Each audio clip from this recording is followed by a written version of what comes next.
this guy is the most impressive. They tried to knock you out, they tried to kick you where it hurts, you got up, you kept going, that was in there. I think they know the writing's on the wall. Maguire, Senior, back to Maguire, Danny Maguire for Leeds! The young hero to win the grand final, maybe!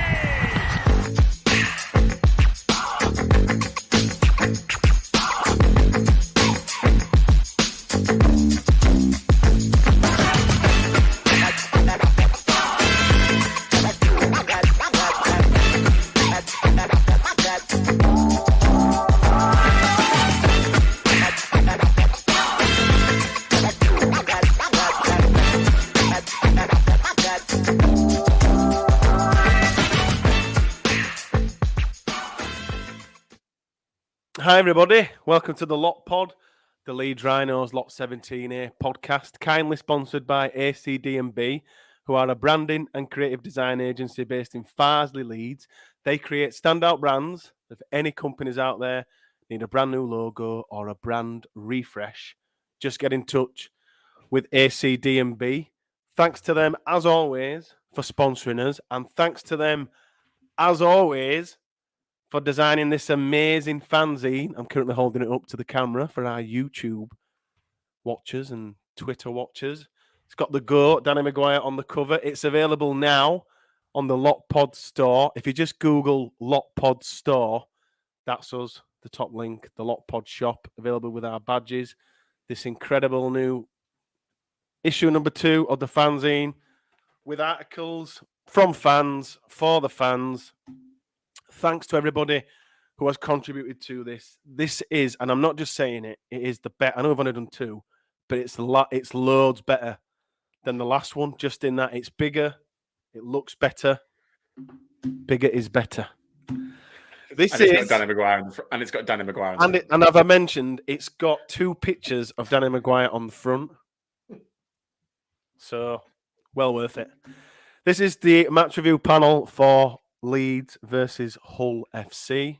You just heard him, but as always, joining me is my co-host and our amazing Statman Reese. How are you? I'm actually a bit annoyed, because if we'd have met up on Friday, you could have given me mine, and I had it for my train journey on the Saturday. You could have had it because you've just returned from the dump down south. Yeah, that there London, being surrounded by Geordies all weekend. I was there for work. I wasn't there for the Carling Cup final. Or what's it called now? The Carabao Cup, whatever it is. It's the Worthingtons Coca-Cola Cup to me, actually. Do I remember the milk? No, I don't remember the milk. Coca-Cola Cup to me. As we record this, it's Sunday evening. I'm kind of glad that, just before we bring our guest in, I'm kind of glad that we didn't record, because we did first plan to record this on Saturday evening, but we couldn't. It just didn't work out, and I'm kind of glad, because I have settled down a little from my feelings from how I felt yesterday. Do you feel the same, Reese? Because sometimes I feel like when we jump straight in, sometimes we've done it on the same day. We have done it on the same day, but you say that we were still quite upset on Sunday last week, and that was 3 days after the game. And in fact, we were probably still upset when we did the mailbag, and that was Thursday, nearly a week later. You see, the issue is obviously we have this platform now, so whatever we put out is factual in that's our opinion. People are like, right, you've said that now, and it's there for keeps. Whereas other people could, when you say things at work or to your friends, you can, in the heat of the moment, you can say, "Oh yeah, that was shit, and that was shit." But then you can change your mind, can't you? And be like, I regret saying that. But once we've said it, it's for all and sundry to see. Anyway, yeah, we can't edit it out when it's live. No, we're live, we're raw, and we're it's there for all and sundry. Who's with us today, mate? We've got Lot Pod squad number 8. Yeah, I was about to say 10 actually, but sorry, 10, yeah. Lot Pod 10. Squad number 10. Scotland number 10, it's our Mark. Hi Mark, how are you? Good evening, gentlemen. How are you? Not bad, thank you. Were you happy with your choice in the Lot 17, Mark? Sorry, say again. Were you happy with your choice of being prop in the lot 7? I'm up with that, mate. It suits me down to the ground, doesn't it? Look at the size of me. Mark and Duncan, as I said on the mailbag, no one else could play prop for this podcast. You and Duncan are friends. You get along well, Mark. That's a perfect combo, don't you feel? Absolutely. With Reese in the middle. Reese in the middle of two big blokes. Anyway, this is the match review panel for Leeds versus Hull. As always, we're going to continue with positives. My biggest positive, if I can start, gentlemen, is Brad Dwyer didn't score. We kind of said on the I put a bet on him. It was 22-1 for Brad Dwyer to score. I was like, that's easy. I should have put it on Liam Sutcliffe, really, shouldn't I? But yeah, it was Brad Dwyer didn't score. I was from the moment he kind of got the ball and did trying his mazy runs. I thought it's one of these. He's going to sneak one of these in, but he didn't. So that's a positive that I've got here, and I've also got. I thought Tom Orroyd looked a little better than he did against Warrington, and I thought Sangare when he came on changed us as little or not. Well, I thought he changed us quite a bit actually, especially with his offload. And then the final positive I've got before we go to Mark is the attendance. It felt, certainly in the South Stand, it felt busy, it felt full. I think the attendance was around 17, 18, so really impressive. Have you got any positives from Friday night, Mark? Yeah, I like the look of Nene McDonald. I think there's something there to work with. I like some of the lines he were running. Definitely Sangare. Sangare's as long as we can get some conditioning to him where he can do longer minutes. It might sound daft, but at the moment, I remember when Walmsley first went to St Helens, and he used to do short stints and blow up quickly until they got him conditioned into Super League week in, week out. And it does happen when players make that step up to that next level. So I'm hoping once we get some good conditions, we'll get more, or at least we can get 2 stints out of him there. Yeah. And then the other positive was we weren't 30-0 down at half time. that's about it. Yeah, that's it. That's all I'm going. That's all I've got. Oh, I thought Reese were coming in then. Andrew in the comments has said it wasn't as cold as I was fearing. I agree, but it did seem to get colder as the night progressed. I was my big bald head was freezing. Just to say, I forgot to say in the intro, we do have a Hull FC fan joining us in about 5 minutes, but we'll bring them in and get their thoughts. I'd like to start with Nene McDonald, Reese. He was on. Myself, I didn't think he'd play, but he did play. Was that a positive feel? What did you think of his performance? We've lost him, haven't we? We've lost him. He's keeping us waiting. He's keeping us on 10 every time you ask me a question, my Wi-Fi just goes. I don't know why it was happening. It's just there. Right, I'm getting it in now. I thought Nene was brilliant. He made a couple of mistakes, but I thought he was really, really good. I might actually quite excited with the potential of Newman and him being our centres because I think it's quite exciting. One of the bits I liked about him most, though, was he actually took it on himself to get the ball at dummy half and run. Quite a couple of times he took it on himself to go and do it. On one of those times, he nearly ran the length of the pitch. So I really, really like the look of him. I agree. I thought he looked good. I thought it felt. I know it's only been second game of the season, but if you take into pre-season as well, it felt like the first centre that we'd seen, like in someone in their natural position. Would you agree with that, Mark? It were quite refreshing to see McDonald and kind of a circle peg and a circle hole. Yeah, definitely. It picked where it's supposed to play. Yeah. It looked comfortable there. Well, obviously, like Reece pointed out, a couple of odd mistakes, but I mean, you'd expect that. I mean, he didn't have a full pre-season at all, did he? But there's definitely positives there. There's something to look forward to with him in centre. Brilliant, Reece. Shall we bring in our second guest? Yeah, so I did originally when I asked him to come on, I said he could have 10, 15 minutes, but obviously since they won, we might limit that to a bit shorter. 32 seconds. Yeah, we've got the rugby league blogger. It's funny when we get opposition fans on. It's only funny when we win. yeah, it is. But I'll bring him in now. It's the rugby league blogger. How are you, mate? Yeah, I'm good, thanks. How are you? Hiya, what's your name? Sorry, I'm Jordan. Jordan, nice name. So Jordan, going into the game, were you confident? How did you feel about? Probably a lot more confident than I should have been after how you played. I thought would be a lot more comfortable, but at the same time, I feel like we maybe were a bit lucky to win after the game. Like the 3 times that you broke and knocked on every single time.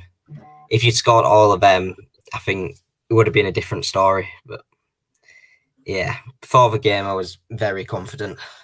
But we didn't. We bombed all the tries, and it was incredibly frustrating for us, not for you, but for us. Did you go to the game, Jordan? Because that away end was really impressive. It was it were packed out, and obviously they won the game, but they were loving it in that away end. Yeah, I did. I was stood right in the corner, pressed up against the wall because that's all the room was. Yeah. But yeah, very good atmosphere down there. Better than I was expecting, to be fair. For well, I think it was 1,300 of us there. Yeah, so really impressive. Yeah, very impressive, and we made the most of it, I would say. What did you think when Tony Smith kind of became your head coach? Obviously, you had that connection with your arch rivals, KR. Were you happy? Did you think it were a decent appointment? I think as a coach, he's very good, and I knew that he'd do good things for us. Bit questionable about coming from KR to FC, but from my point of view, as long as it works for us, it's only the KR fans that'll get upset about it. Or well, maybe not upset, but not be happy about it. But yeah, I think as long as it goes well for us, I didn't really see a problem with it. And I think we needed a change from Brett Hodgson, someone that is quite a well-known coach, someone that is very good at imposing their style, sort of thing.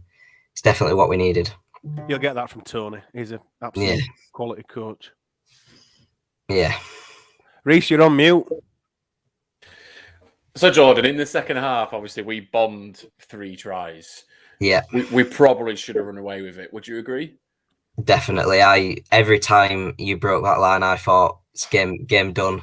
But so did we. But to be fair, when we scored with Adam Smith, I think it was about 10 minutes after half time. I thought we had it in the bag then, but you did really keep testing us. But I do think it was a bit unlucky that unlucky for you that we won, but lucky for us. Because one of your players is shithousing Cam Smith, calling for the ball after he's made that break, and I kind of applauded it in a weird way because it's good shithousing. Because it's really funny. Yeah. Because you could probably see him go Cam, but then he's like, you had 3 people left and right of him, and he still manages to pick the one-hole player there. Yeah, I think to be fair, Tex Hoy's pressure did have a bit to do with them breaks. To be fair, I think it did put more pressure than expected on your players. But you mentioned Tex Hoy there and Jake Clifford. I thought, especially Jake Clifford, to be honest, we're going to rip. Well, sorry, I'm going to rip Aidan Caesar to shreds later on in this podcast. Jake Clifford looked good on Friday night. Are you happy with that signing? Early days, but looked a signing, Jordan. Yeah, definitely. I think he's exactly what we needed again. I mean, since we got rid of Sneed, I don't think we should have done, but obviously he went to Salford anyway. But Gale was certainly not the man that we needed and had a terrible season. But I think at the time I maybe questioned it a little bit, like, 'cause he's quite unknown. But then obviously NRL is going to be quite a good talent, and he's certainly proven it so far that he's up to scratch and he'll do a job for us. He does. It looks good. It looks class. His kicking was good. Yeah. Yeah, I was pretty. I felt it's only one game, but I would kind of watch it with my mate and going like, I wouldn't have minded signing him, bringing him in instead of. It's how high you can take it as well. It's so high. 2 ex-Leeds players in your side. We touched on Brad Dwyer just before we brought you in, have you been impressed with Brad Dwyer? Because as Leeds fans, especially me, I'll speak for myself, no one else, I thought he were pants. Have you been impressed with him? Are you happy with the Dwyer signing? Yeah, I definitely think he, so far, against Casford particularly, maybe not so much against you, but he's definitely been the difference for us. Straight away, as soon as he played against Sheffield in our pre-season friendly, he got the break which set up a winning try straight away, and I think it was one of his first touches. So straight away getting involved, and against Casford, when it was that first 20-30 minutes that we brought him on, and that's when we scored all the main amount of the tries. Then we took him off and stalled a little bit.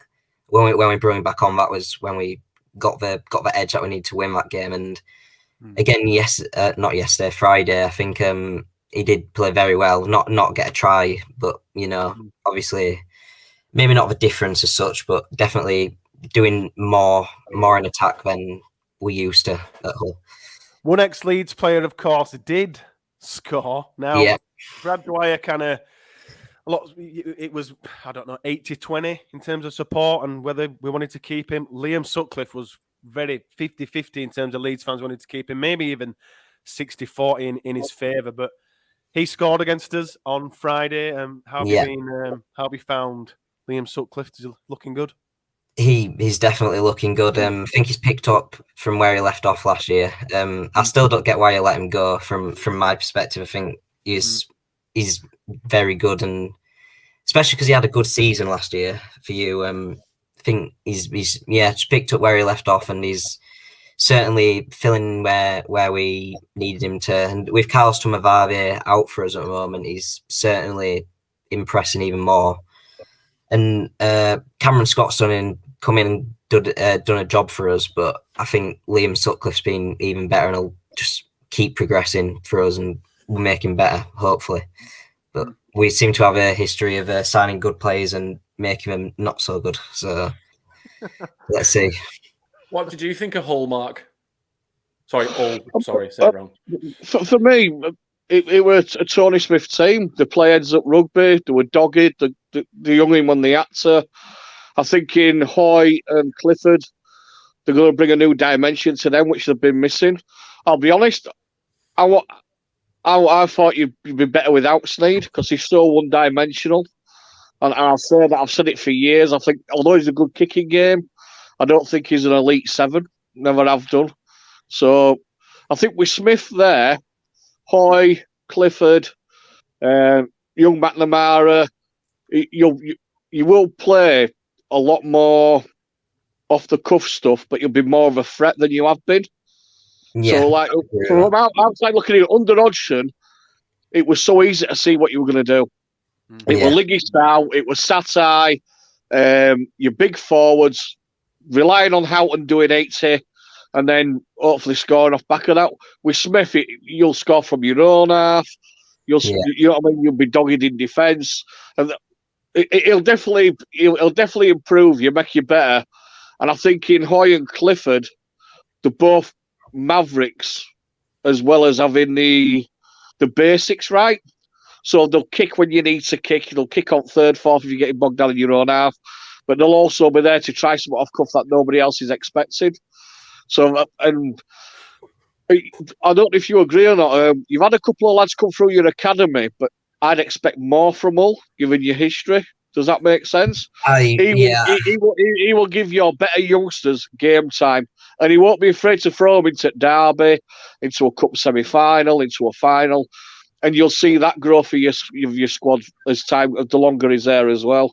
So there was nothing that Hull did that surprised because of who you manage, who your new coaches. Again, you deserve. I disagree. I know we bombed 3 tries. I thought you deserved to win because of you had limited chances and you took them.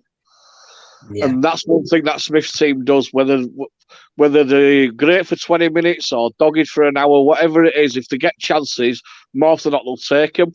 Whereas us at the moment, we only need 10 chances to score 1 if we're lucky. So, although with bomb tries, you deserve that win, in my opinion. Yeah, I think we did look comfortable throughout the game. Like you did put pressure on us, but in defence, particularly that last line of defence did stand very strong when we needed it to. But so it's happened. It happened against Casford, and again that first contact for us is not great. Saw you quite a few times just bounced off our players, which for us as fans as Hull fans is not fun to watch. But obviously. Our last line of defence stands strong, so I guess it's not as big a deal. But I think, yeah, we did stand we were quite comfortable throughout the game, but there was still them little breaks and little things that we can patch up on, I suppose. But about the halfbacks as well, Jake Clifford said in midweek that Tony Smith just kind of letting them do what they want, but managing it in a way where they play to their strengths, which again is something that we definitely need because Brett Hodgson and particularly Lee Radford at the end, that's where they went wrong. They were playing a set style and not changing it. And as you say, making it very, very clear to see what we were going to do. And Tony Smith seems to be changing that a little bit. So, Jordan, thanks for coming on. Just to finish up, where can people hear your stuff, your Twitter, your socials? Twitter at RL Blogger. Got a YouTube channel as well. That's my link is on my Twitter because I'll be honest, I don't even know my YouTube handle yet. But you can find that on my Twitter as well. So yeah, just at RL Blogger on Twitter. It's not Brilliant. Thanks for coming on. Your expectations for the season?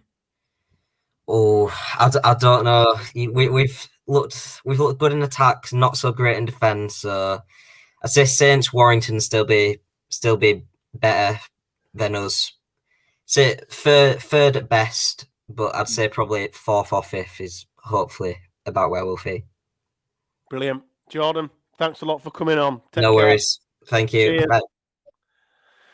That's the Hull FC chat out the way. Nice guy. He can come back on, Reese. Good find. Reese? Reese is gone again. Mark, it's me and again. Me and you and bits of Reese. we kind of touched on very briefly on our game and on a couple of players there. I think a good starting point, Mark, is we've spoke about the Hull halfbacks and the Hull fullback and how they look and how good they look under Tony Smith and da-da-da. What did you make of our halfback combination on Friday, Mark? We didn't have any halfbacks on Friday. Correct. It's that simple. I mean, Austin, he gets stuck in his game, but he thinks he's a back rower. He fucking ain't. Newsflash, he isn't. But fair, I won't knock him for his effort. Caesar, bollocks. He's fucking shite, mate. Get rid. Honestly, I would not Mark, pay him. Do me a favour. Please, be honest. Yeah, I will, mate. Tell us what you think. You know, my arse is full of splinters, Eddie. You know, my arse is full of splinters. This fence, it can't handle this much weight. No, mate, I've seen enough. I've seen enough. And he did that interview on all in midweek. Did you see that interview? Yeah. Oh, wow. How to set yourself up for a fail. Yeah. What did he say? He said something along the lines of he wants to be more involved. He wants to. Yeah, he wants to lead the team round and show his worth. And, you know, Rowan's giving him license to be his own player and this, that, and other. How about turning up, mate? That'd be a start. Because for me, I've seen enough. And I mean that like I've seen enough. I don't just mean drop. I mean get rid. Pay him off. Get rid. Do you think though? Reese is back. Do you think in terms of Austin and Caesar, Leeds, Rowan, recruitment, we did have our arms tied behind our back? Do you feel that there weren't much else out there? I don't know. There's obviously players out there because other players have come in for other clubs. But obviously, it's how much it cost to exit. And they obviously believed in the Austin-Caesar partnership. Now, Andrew in the comments saying Caesar did do that 40-20, which was a very good kit.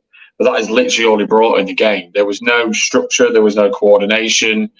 And it just would look so lost in that last 20. It was embarrassing how lost we looked in the final 20 of the game. And the best chances came from our own half, really. So the club are going to have to. I think. Well, obviously, we think it's a done deal now. It's not like he's seen as a new player. He's been here a year. We've seen this. We haven't seen the improvement. It's getting worse.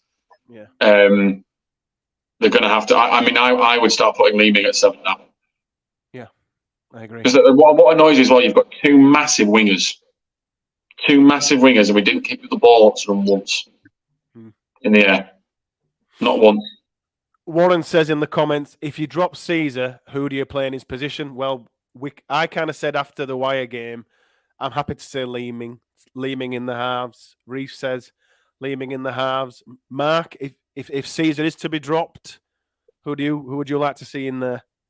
I'd start with Austin and Cam Smith at halfback, O'Connor at hooker, and Leeming on bench. Yeah, and then throughout season, I want to see Sinfield given a chance.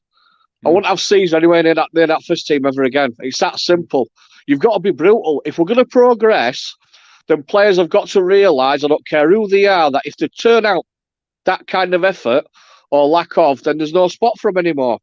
I just want a coach to pick players on form. And this goes back and all, I think, to pre-season experiment. I think it's backfired. Because we were just dicking around with like Gannon. Gannon's never going to be an halfback as long as he's got all in his arse. That's why we're messing about. Why are we putting Sinfield in there? They give that young kid that Kai Morgan minutes. What's the point of that if you're not going to use him? Now, I agree, okay. First game of the season, warrant away. It's a massive game. You go with your best players if you've got those players available. I'd have gone with Caesar and Austin against Warrington. After Warrington, I'm a bit wary, but yeah, okay, we're at home. After Friday night, he should never get work. Only time he should wear a Leeds shirt is if he's wearing it at home running around Garden with his kids. Like, really, honestly, let's be honest. He's an overseas quarter spot. We won't be getting paid pennies. I don't want to hear any bullshit about, he won't be on a big deal because he's 30 and he's had injuries. That's bollocks. He's on a first team contract and he doesn't deserve it.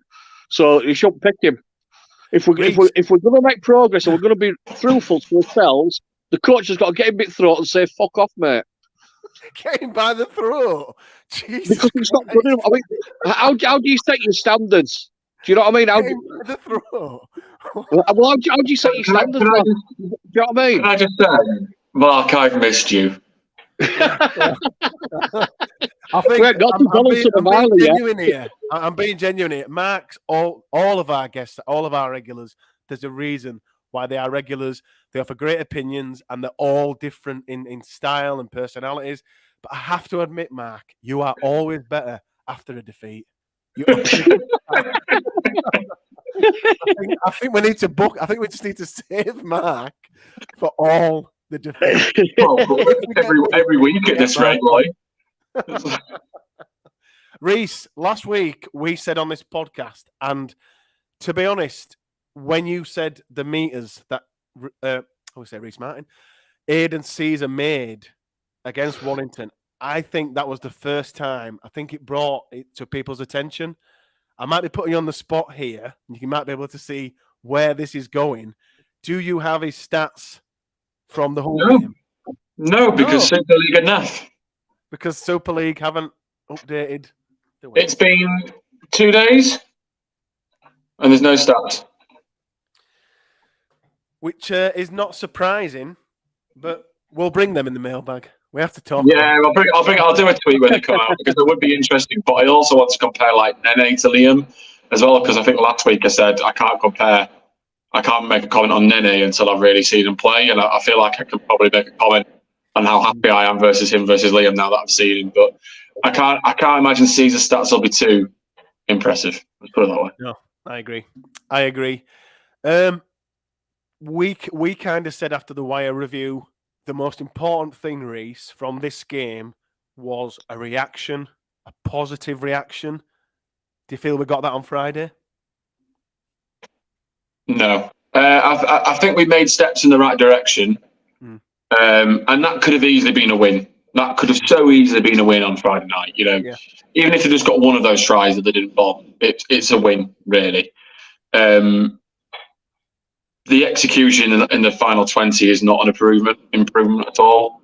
And you know, and that's my big cause for concern at the moment. again, there were some sloppy tackles as well that we slipped off. I mean, I'm not sure what's wrong with Reece Martin at the moment, but Reece doesn't look like anything like the player that we saw last year from him. He slipped off that tackle for one of the Hull tries, which you just wouldn't expect him to do. But certain players made steps forward. I thought Cam Smith was great, and he looked better this week, but he started. His mullet as well, Reece. The mullet's really coming along. Proper mullet. I was pleased with that. But the guy behind me wasn't, but I was right pleased with it.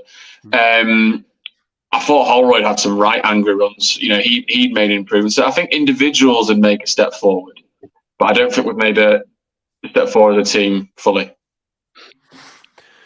Do you agree with that, Mark? Do you think we got a reaction after the Warrington loss? I think Reece has nailed it. Certain individuals stood up, but there's players in that team, in the positions and experience they have, who just aren't giving anything. And I would just pick. I mean, Caesar was the worst of them, but I'd pick our whole spine: 1, 6, 7, and 9. Now, Lehman's a grafter, but I thought his distribution from dummy half was laboured, and his defence. How many times does he bounce off first man up in defence? And again, when O'Connor came on, he looks sharper, he looks crisper, he looks better defensively. So I don't know. At one point, we had Jared, Caesar, Austin, Myler, and Smith on the pitch. So I think Jared must have been playing second row. And he was, he did. Yeah, he went into back row, didn't he? Yeah, and I just thought as well that. Sorry, I've just been distracted because someone's put in the comments that Myler needs dropping. I'm like, funny that we said that last week. But yeah, I think Jared needs to get us more time at hooker. Leeming on his passing was woeful. Mark was right. Some of his passing from dummy half was absolutely shocking. But then there was two fifth tackles where we didn't even pass it, even make the pass from dummy half. Exactly. Just so frustrating. Agreed. We briefly touched on Richie Myler there. Mark, did you say he needs dropping as well, Reece? No, I said he needs dropping last week, yeah, and then someone in the comments said he needs dropping. Myself, Reece, and Josh from memory all said Myler needs dropping after the Wire performance. Did you agree with that, Mark? And what did you make of Richie's performance on Friday? I'd have sacked him at half time against Warrington. You know what I mean? I'd have said you better get your trainers on, mate. You're walking home, but you know what I mean. They've got to be cuddled, haven't they, and looked after. Again, he's another one who's thanks, mate, but no thanks. You've served your time. Off you go. You've got what you wanted out of it. You've got a bit of fluff from offices, haven't you, and a new bit on side. So off you go, mate. You know what I mean? You offer nothing. If you're not going to give us nothing, then why should we give them anything? It goes back to the farce under Agard, doesn't it? There's no pride in the shirt. There's no professionalism and effort. I mean, the thing is with Myler is, same with Caesar, they don't give a fuck because they're not going to get picked again. And this is where I want Rowan to be strong. I want Rowan to be strong now and say, look, when a couple of kids in pre-season that showed a lot more than a pair of them, bring them in. And also, I mean, even put Anley at full back and bring Louis Roberts back in. That's my next question, Mark. Who would, if Myler's getting dropped, who goes in there? Well, if it was, depending on who's fit next week, if Newman's fit, then you put Anley at full back, Newman into centre. Yeah. If he isn't fit, then bring Roberts back in and put Anley at full back. Or if you want to go for it, bring Alfie Edgell in. He did all right in pre-season. He made more yards than Myler did in these first 2 games. I mean, at some point, you've got to make a decision. Now, say it's next week, we've got nothing to lose because everyone expects us to get battered. So why not give someone else a go? How long do you persist with dickheads? Because they don't care. Do you know what I mean? Like last week against Warrington, Sangari did more in 10, 15 minutes and 11 of them did in 80. Just through heart and just through caring. There's no professional pride. Myler again can be gone. He'd be straight on scrap heap. I won't even pick him in reserves. Send him on dual registration to Winmore Warriors. Paul Winmore. Another one player that I said last week there just is no space for James Donaldson in this Leeds side whatsoever. So when the team sheet came out and I saw James Donaldson on it again, I feel straight away, as soon as I see James Donaldson on the team sheet, I'm sure he's a nice guy and ever the pro. Nothing personal against him. I just think for the quality we are, what we're looking for, and more importantly, the pre-season that Leon Ruan had, he deserves to be there over James Donaldson. Mark. Here we go. Roll up the sleeve, get the popcorn. Everyone's getting the popcorn ready. What were your thoughts on James Donaldson, on James Donaldson's performance, and do you think there's space for James Donaldson in this Leeds Rhinos side? All right. Okay. The best comparison I can make is if you go in your back garden, get Donaldson's shirt and his number and put it on your wheelie bin. Because you might as well, because he gets pushed around like a wheelie bin every time, whether they're attacking him or he's trying to run. Now, the lad will graft, I'll give him that, but you know what I mean? Nah, not a chance. I'll put Joe Gibbons in above him. Yeah. That young Watton kid with other mullet in pre-season. Like you said, Leon Ruan were probably our best player in all of pre-season. He was. And even Sammy Walters. I mean, what are these kids and other lads looking at squad and thinking, hang on, why are you picking that? Why are you picking him? And for me... The other thing about Donaldson as well, he didn't get a penalty this week for a high tackle. Again, that's 2 weeks in a row. Not had a high penalty. One trait. That's the one thing we can count on him. Yeah, you had one job, James. I think we've got again. Is another one. We've got to move on from these types of players because you're not going to maintain competing for grand finals and top 3, top 4 if you've got players like James Donaldson in there. Not when your squad has got people like that young Joe Gibbons, Leon Ruan. It's just nah. It is another one. But one thing I watched later about Donaldson is his effort. He does graft. Yeah. And out of everybody, like Caesar, Myler, they can go. Donaldson will graft, and he'll graft for the full 80 or whatever time he's on. I mean, I don't agree with his time on all putting him as an extra middle or obsessed with middles. Now he's not big enough. No. He's not tough enough. But again, nah, not for me. Definitely not for me. Not again, through pre-season, you've got to pick people on form. Yeah. And I know, I saw an interview with Rowan. I can't remember after which game it was. It might have been Bradford. And he were on about Leon Rowan. He said, look, he's a bit raw. We're going to, take his time with him developing. I thought, yeah, that's fair, do. Protect the kid. But you've got to reward performance at the same time. Now, one thing I don't agree with, which is a different subject, is how the reserves and, academy structure is at the moment. I don't agree with that at all. Their season should run parallel to ours, and then fixtures should match up. So you've always got players playing and always match ready to go if you need them to step up and step down. But for me, I could name 5 or 6 players forwards from that pre-season that are better than Donaldson. And that's now. Yeah. In terms of our forwards, Reese, what did you make of Lissoni, Tetavano? We kind of spoke about Cam and kind of spoke about Tom O'Royd and Sangre. What did you make of the other two in? Lissoni's first stint was really poor just before the first half. Yeah. He I remember rightly, there was a goal line dropout, and he got the ball, and he almost walked into contact. He didn't charge in. I thought, you're massive.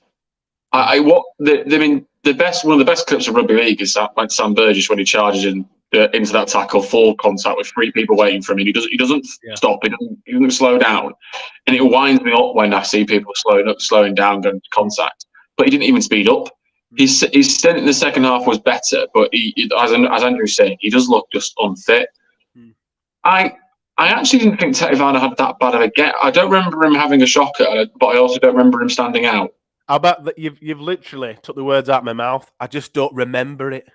I don't remember. Yeah, he carried and he had a good game, or he was there and he didn't do. So it's clearly for both of us. We'll ask Mark in a minute, but he's clearly not done. Yeah, enough. He made one big tackle, didn't he? It was a good tackle, like a crunching tackle. But yeah, I can't. It just doesn't feel like. I feel like I'd be wrong to criticise him, but also wrong to praise him because I can't really recall him making much of an impact of a game. What did you make of Lazzoni and Tavano, Mark? For Lazzoni, in his defence, he didn't have a pre-season at all. He arrived late, waiting for a work permit, so there's a lot of condition issues. He's clearly unfit. Anyone who's watched one rugby league game on the local park can see that Lazzoni's unfit. So I'm willing to give the kid a bit of time. But I also agree with Reese. After last week alone, professional pride should demand that you run into that line of 1,000 miles an hour, or even if you're trudging, but you go into contact with intent, which is the difference we saw with Allroyd. That kid ran hard.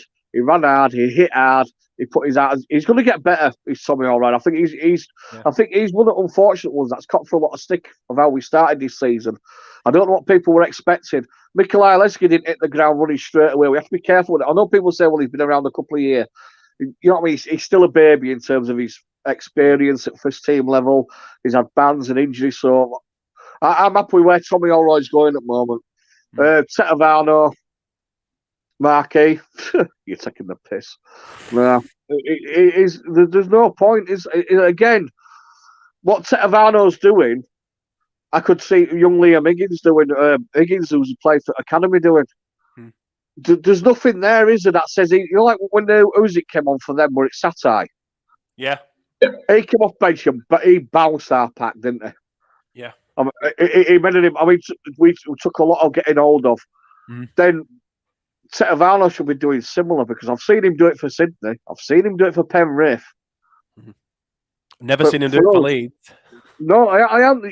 But like you said, he said he had one good tackle. Why aren't he doing that? 5, 6 times. You know what I mean? It's starting to sound like a mythical creature now, isn't it? Well, it is because you're not just looking at you're not just looking at a frontline prop. Unicorn. He's a marquee man. Yeah. And he's gone from 13 shirt, which was God's shirt, by the way, which he didn't fucking deserve. And now he's gone to our greatest front rowers number, and he's taking piss out of that as well.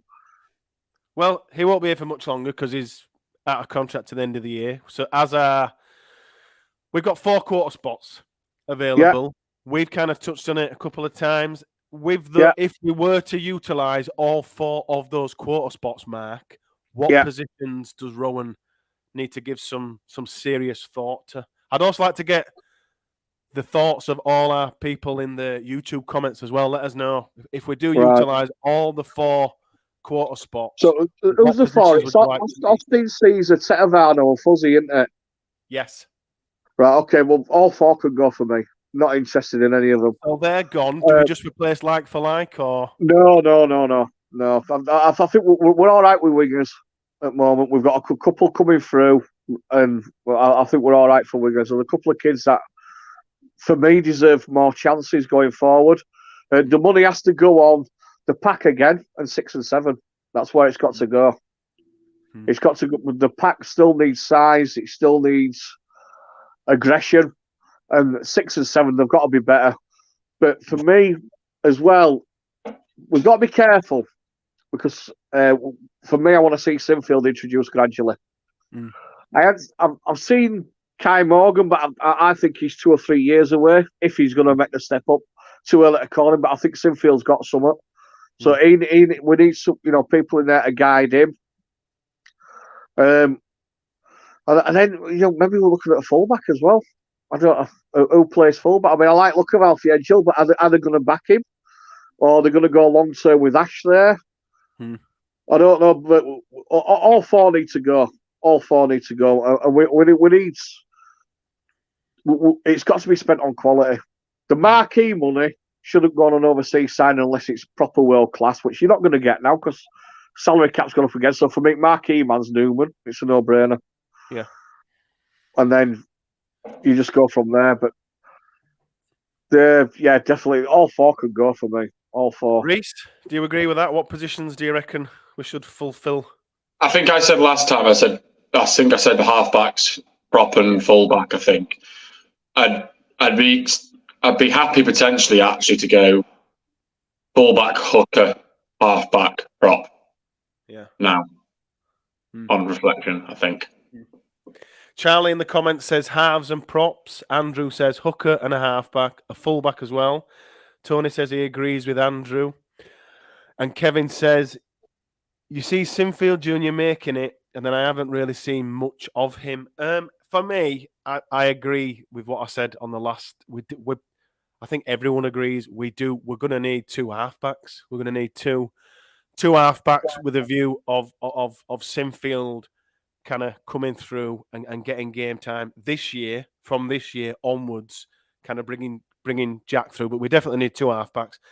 And I think we definitely need a fullback. I kind of said on the last pod, I'd keep that fourth spot available just because it's handy to have a quarter spot available just in terms of who can become available in the NRL. In terms of positions, I think in the prop area we might be okay, especially as I said before with Tom Allroyd. I think if a quality hooker came around, keep that quarter spot for them. But we need some serious investment, and I feel this 2024 transfer window recruitment is Rowan's first real bite of the cherry. When he first came into the club, we kind of said it's a long-term project with Rowan, and I feel that in 2024 we're going to see more of Rowan's kind of flavour and touch onto the squad, and I think it will be drastically different to when he first came in under dire circumstances with Richard Agar. I feel this game were incredibly frustrating.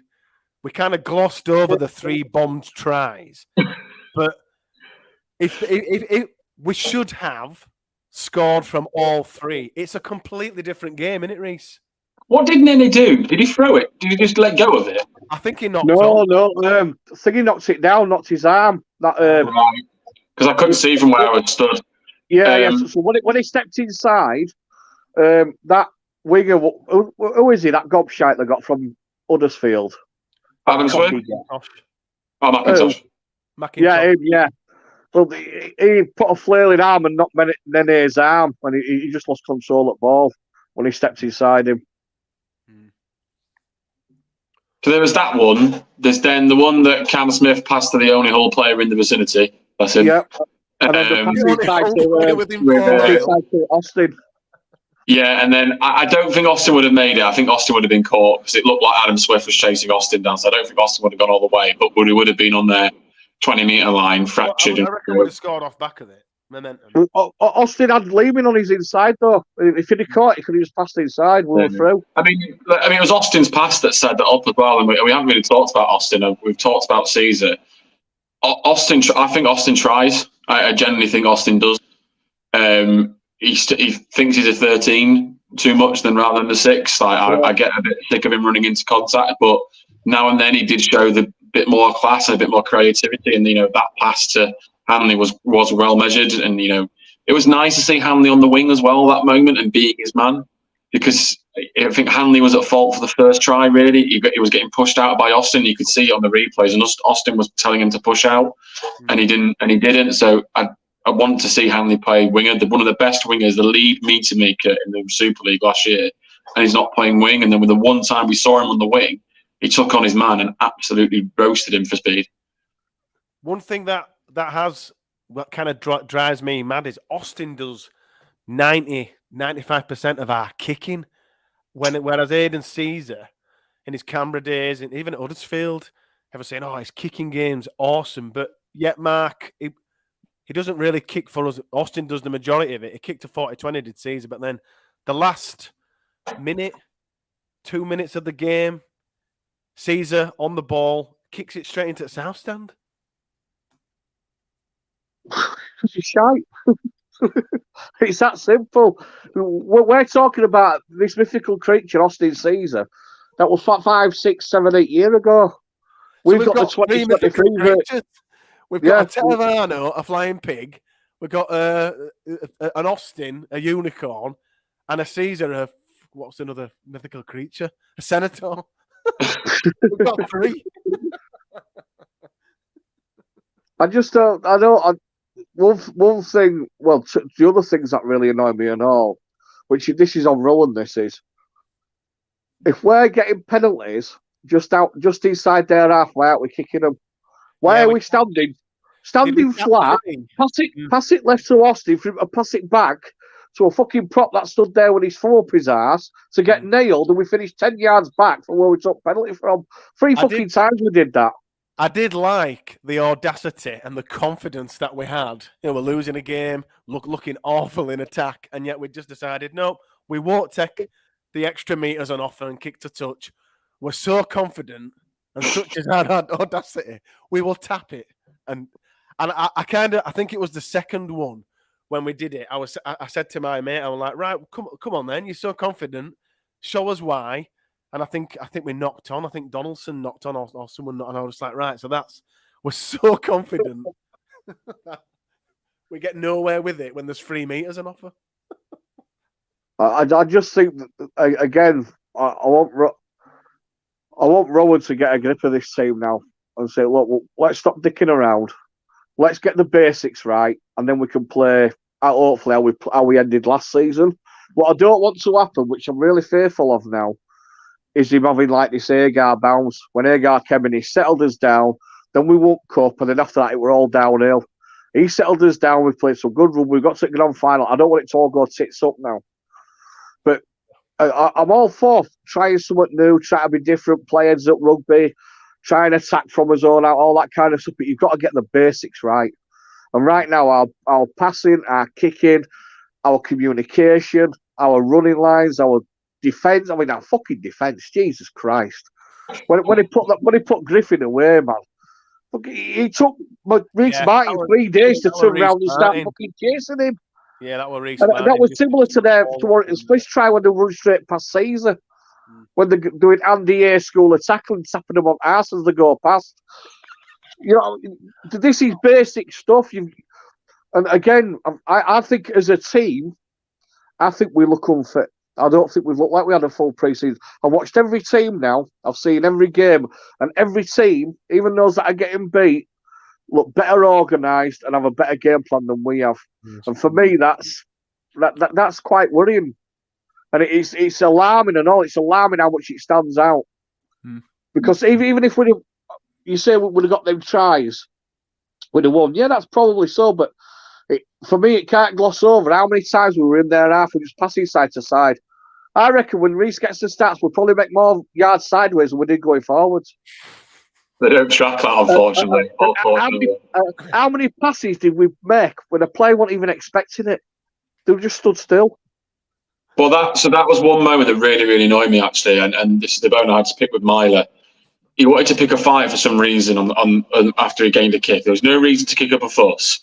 Caused a little bit of hoo-ha, and then because he caused a hoo-ha, Darren Alfords wasn't paying attention. The ball passed her, and Alfords dropped it in front of her own post 10 metres out from the line, and I think all ended up being scored. And like that from a senior player, that just wasn't needed. But I am, like I said earlier, I'm a bit concerned about Martin because something doesn't feel right with him. Because he was two. In fact, I forgot it was him for that one as well. So that's 2 tries really he was involved with for a missed tackle, which do concern me. I spent most of my night on Friday shouting, "Run forward!" That's what ended up losing my voice shouting on Friday. But man of the match, Reece. Well, I haven't actually talked about him a lot. Justin Sangare. I agree. I thought, and it was interesting. I thought, bear in mind he's only played 1 game for us prior to that. I actually felt the crowd energy. That's what you've written. I actually felt the energy of the crowd lift up when he came on the pitch. Yeah. I don't know. I don't know if that was just me being a bit mythical, but he looks. There's an energy. He has got the ability to be a fan favourite, and I think he will be quite quickly. His offload for the try was class. He runs hard. Awesome. He's massive. He's absolutely massive. That's what I was going to say. He looks intimidating. As he comes on. It's like it's the first time. No, I've seen him play for Toulouse against us. First time I've seen him, obviously in a Leeds shirt. But the second he came on, like my mate was just like, Jesus Christ! Look at the size of him. Like just him coming off the bench, the opposition would just be like, right, wow, we've got a right monster to stop here. Mark, man of the match. again, I'm all in. It's 3 for 3 with Big Justin. The one thing I'll say about him, he runs like he gives a fuck. And you're right, Reese, because as soon as he came on, even watching at home, you could hear crowd lift. And even commentator says, they're all in with this kid. Yeah. And again, I said to Eddie before, when once we get some good conditioning into him, because he never played big minutes at Toulouse, if we could get 2 spells out of him, he's going to be massive for us. And he can even have impact that Barry Mack used to have. There's that anticipation, right? He's going to come on, he's going to put someone on their ass, he's going to give a little offload. If someone's giving it big licks, he's going to put them on their ass as well. And you know what I mean? He's got that. There's that little spark there where you think, hang on, we can do something with this fella. And then when you get Alesky back, and you get Newman running off him, there's a lot of potential there. I mean, someone just compensated Cam Smith. I thought he had a very good game. He can hold his head up high. He can play well. But yeah, Sangari for me, just because he's a game changer. And again, there's just something about him. You can see it in his eyes that, you know what I mean, it means a lot to him. And I like that. Yeah, but that's the future of the props, though, isn't it? You think about it now. You've got Oledzki, who's still only 24, if not a bit younger. Holroyd, who had some proper angry runs and proper good leg drive, and then Sangre, that's 23, 24. You've got a generational prop there potentially. Yeah, definitely. As long as we get it right with his fitness and that, yeah. So Sangre is immense. Sangre, man of the match from the Lot Pod. We did lose the game. Was it 22-18? 18, yeah. 22-18 for that stats man that always complains. We never say the score. 22-18. On to Saints. Quick preview of our next game away at Saints. Any changes, Reese? Would you like to see any changes for the starting 13 for the 17-man squad? Leeming at half. Jared at hooker. Leon Roon on the bench for Jamie Donaldson. And Hanley on the wing. Mark, any changes you'd like to see? Yeah, Myler in there is Skip, followed by Donaldson and Caesar. I'd start with Hanley at fullback. If Newman didn't fit, then Roberts at centre. Ruin definitely in for Donaldson on bench. Leeming on bench, and I'd put O'Connor starting at 9. Yeah, I agree. I'd like to see Jared at 9, Leeming at 7, Caesar benched, and Ruin on in the squad for James Donaldson, and that's the likelihood of any of this happening is very slim. But predictions, Mark, how do you think we'll get on? I think it'll be game over after 20 minutes. Wow, do you think we'll yeah, they're on their own patch. The beaters in grand final. They were a bit scratchy today, but they still got the good job done. They'll have all the other players that missed their back. They'll be buzzing. They'll have trophy in front of their own fans. We'll come along. And we'll get destroyed, mate, inside 20 minutes, 25 minutes. What score, Mark? Give us a prediction. 54-12. Oh my God, that's the worst prediction in Lot Pod history. Reese, prediction. I was going to try and be more positive, but then every time Mark said something, I was like, "Yeah, he's right. Yeah, he's right. Yeah, he's right." I'm going, shit. Well, we're either going to see a massive response, and it's going to be, we'll make it a contest, or it'll fall in the same vein. My faith at the moment feels like it's going to fall in the same vein. We'll get battered up the middle, I think. So it could be a 20-point, 30-point loss. Wow. Well, I would say I'm flabbergasted. Just a quick thing, lads. I think our season starts next week against Wakey, because we have to write these 2 weeks off and next week and just regroup, start making these changes that we all need to see, and just go again for Wakey and just write these first 3 weeks off. Genuinely, I do honestly believe that. I mean, if we can make any gains next week, Hopefully we'll see more improvement from Allroyd. Leon Ruan comes in, gets some minutes. You know, we get more minutes into legs of Nene McDonald. Hopefully we'll see Newman back. Or possibly James Bentley, if he can stay on pitch. Because another thing and all, our defence has really missed him in these first 2 weeks. Bentley's work rate and his tackling. Yeah, I agree. My prediction, Leeds by 18. Reese, Mark, thanks as always. We will be back to review the Saints game on the next Lot Pod. Thanks for listening, everybody. Thanks for watching. See you next time.